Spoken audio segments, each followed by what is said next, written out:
You're walking through a house with an agent. She leads you into the kitchen. The afternoon light is coming through the window just right.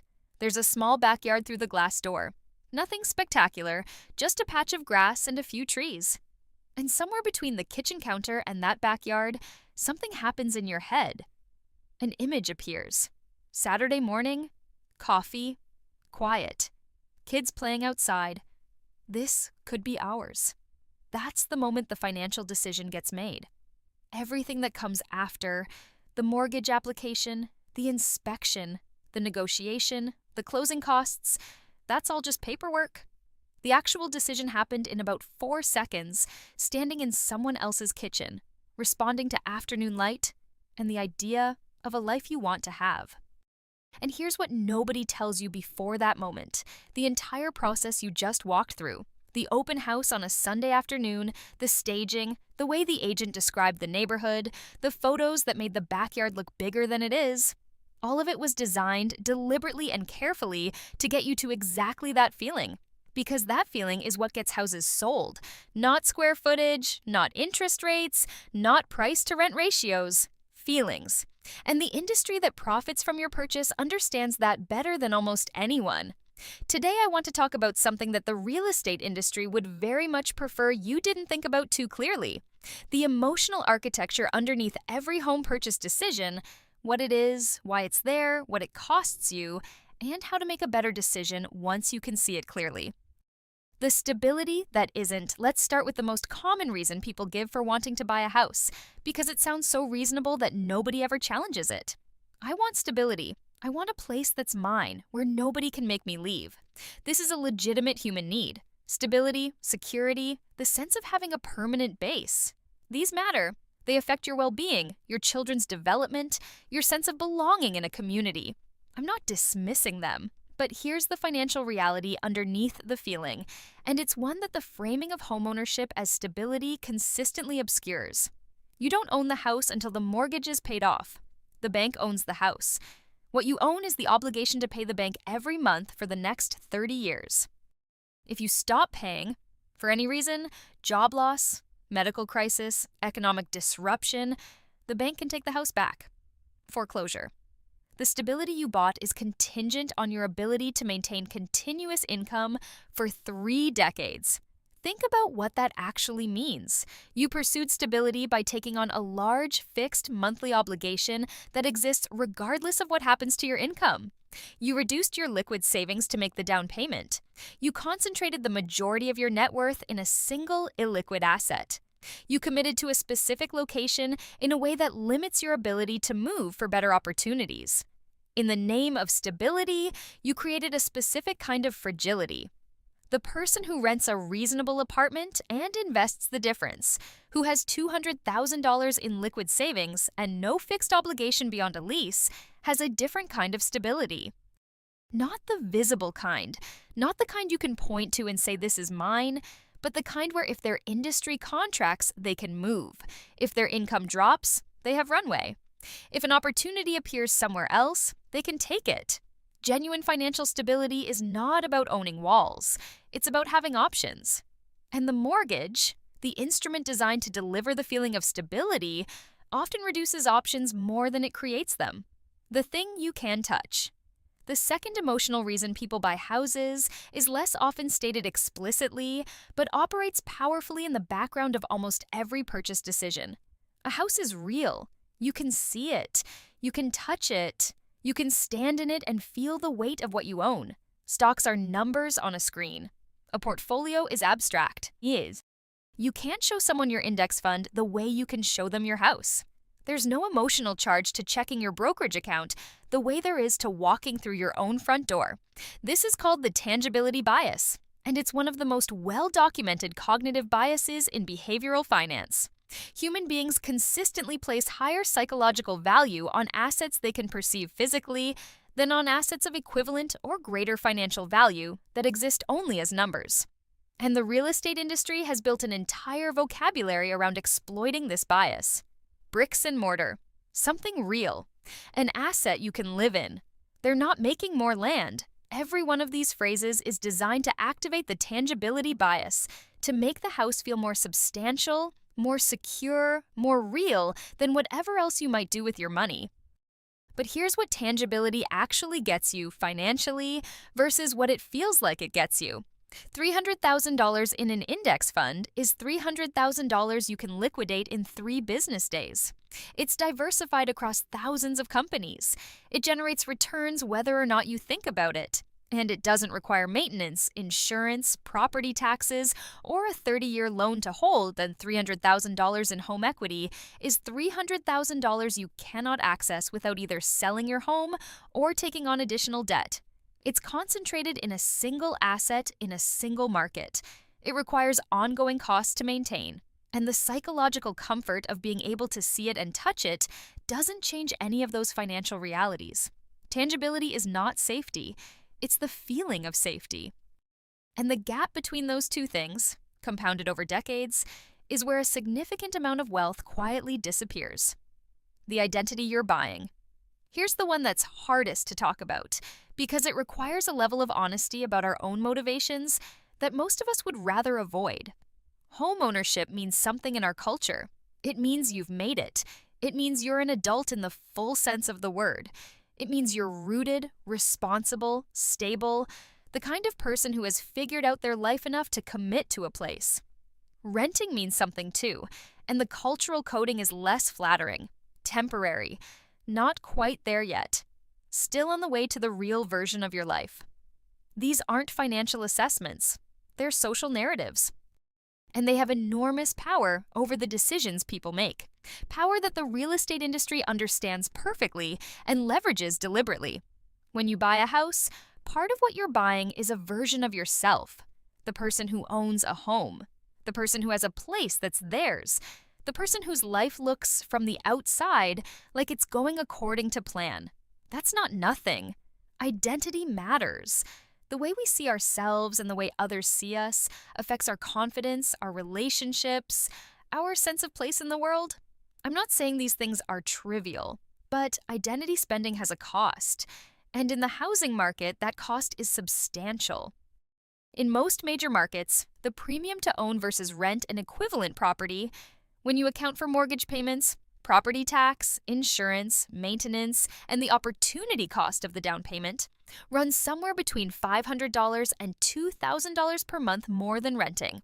Some of that premium represents equity building and potential appreciation, but a meaningful portion of it represents the price of the identity, the price of being a homeowner rather than a renter. That premium, invested consistently over 20 years, is a large number. And it's being paid not for financial return, but for a feeling about who you are. There's nothing wrong with paying for identity.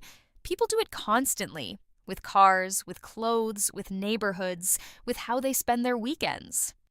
The problem is when identity spending gets classified as investment, when the premium you're paying to feel a certain way about yourself gets rationalized as building wealth. Call it what it is. It's easier to make good decisions when you're honest about what you're actually buying. Who invented throwing money away? Let me spend a moment on one of the most successful pieces of real estate marketing ever created because it deserves to be examined for what it actually is. Renting is throwing money away. You've heard this. You've probably said it, or thought it, or had it said to you by a parent, or a friend, or a financial advisor. It's so embedded in how people talk about housing that it no longer sounds like a sales pitch. It sounds like common sense. It isn't. Renting is paying for shelter.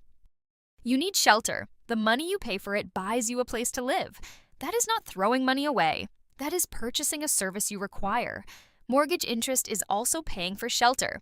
In the first 5 years of a standard 30-year mortgage, the majority of your monthly payment is interest. Money going to the bank that builds no equity and generates no return. By the framework of throwing money away, mortgage interest qualifies far more literally than rent does. Property taxes are paying for the privilege of owning property in a jurisdiction. Homeowners insurance is paying for protection against loss. Maintenance is paying to prevent deterioration. None of these build equity. All of them, by the logic of throwing money away, are exactly that. The phrase was constructed, not discovered, constructed, to make renting feel shameful and homeownership feel virtuous. Shame is an extraordinarily effective sales tool. It short circuits rational analysis by attaching a moral dimension to what should be a financial calculation. When you feel like renting is somehow a failure, you become willing to stretch further than the math supports to avoid it. You buy more house than you need. You buy in a market where the numbers don't work. You commit to a 30-year obligation because the alternative feels like admitting something about yourself that you'd rather not admit. That feeling was engineered, and it has sold a lot of houses that the buyers could not actually afford. How the industry engineers the purchase. I want to be specific about this because it's not vague or abstract. The emotional engineering in real estate is precise, practiced, and effective. Open houses are almost always held on Sunday afternoons.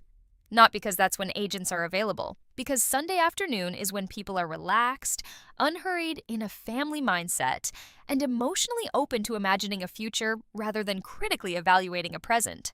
The timing is not accidental. Staging exists for one purpose: to trigger the emotional response that makes you picture your life in the space rather than evaluate the space itself. The carefully placed throw pillows, the cookbook on the kitchen counter, the single vase of flowers. These aren't decorations. They're psychological anchors designed to make the house feel like a life you want, not just a structure you're assessing. Agents are trained to identify your emotional triggers early in the process. What do you say when you walk into a house you like? What makes your body language change? What questions do you ask that reveal what you're actually looking for emotionally? Once they know, every property they show you is framed in terms of those triggers. Pricing psychology is precise. A house listed at $499,000 is not $1,000 cheaper than one listed at $500,000. It's in a completely different psychological category. Buyers searching up to $500,000 see it. Buyers searching for $500,000 minimum might not. The number is set to catch you at the upper limit of your psychological comfort zone. And urgency, the most powerful closer in any sales process, gets manufactured constantly. We have another offer. This neighborhood is moving fast. Prices have gone up every year for the last decade. These statements may be true, partially true, or simply designed to compress your decision-making timeline so that the analytical part of your brain doesn't catch up with the emotional part before you commit. None of this is illegal. Most of it isn't even unethical in a narrow sense. It's just sales. But knowing that it's happening, knowing that the entire environment you're making this decision in has been optimized to maximize your emotional response, should change how you engage with it. What emotional buying actually costs. Let me make this financial rather than just psychological, because the cost is real and it's large. Buyers who are in an emotional state when they purchase consistently outperform, in the worst sense. Buyers who approach it analytically. They pay closer to or above asking price. They skip or minimize due diligence because they don't want anything to disrupt the feeling. They buy more house than they need because the bigger house triggered a stronger emotional response. They choose location based on how it made them feel, rather than on price-to-rent ratios, appreciation history, or employment market fundamentals. The financial gap between an emotionally driven purchase and an analytically driven one in the same market on equivalent properties often runs to tens of thousands of dollars on the front end alone. And that's before accounting for the downstream effects. The higher mortgage, the higher property taxes, the higher maintenance costs, the greater concentration in a single asset. Over a 30-year holding period, the difference between buying rationally and buying emotionally in the same market can compound to hundreds of thousands of dollars. That's the price of the feeling. It's not cheap. The question nobody asks before signing. Here's what I want to leave you with, and it's a single question that I think cuts through most of the emotional fog around home buying better than anything else. If this house never appreciated, if you sold it in 20 years for exactly what you paid for it today, would you still buy it? Think about that honestly. If your answer is yes, then you're buying for the right reasons. You want stability in a specific place. You want to put down roots. You want a space that's genuinely yours, that you can modify and inhabit and build a life in. Those are legitimate reasons to buy a house, and the fact that it might not generate the investment returns you've been told to expect doesn't make the purchase wrong. It makes it a lifestyle decision, which is what it mostly is for most people in most markets. If your answer is no, if appreciation is a significant part of why the purchase makes sense to you, then you're making a speculative investment. And speculative investments should be evaluated as speculative investments, based on the fundamentals, the risk, the alternatives, and the honest expected return, not based on afternoon light in a kitchen and the image of a life you want to have. Neither answer is automatically right or wrong, but knowing which category your decision falls into is the first step toward making it well. Buying a home because you want to live there, in that place, in that way, that's a perfectly valid reason. Buying a home because you believe it's the best financial decision available to you in an overpriced market, that deserves a lot more scrutiny than most people give it. The industry will keep selling you the dream. The agent will keep finding your emotional triggers. The open house will keep being held on Sunday afternoon.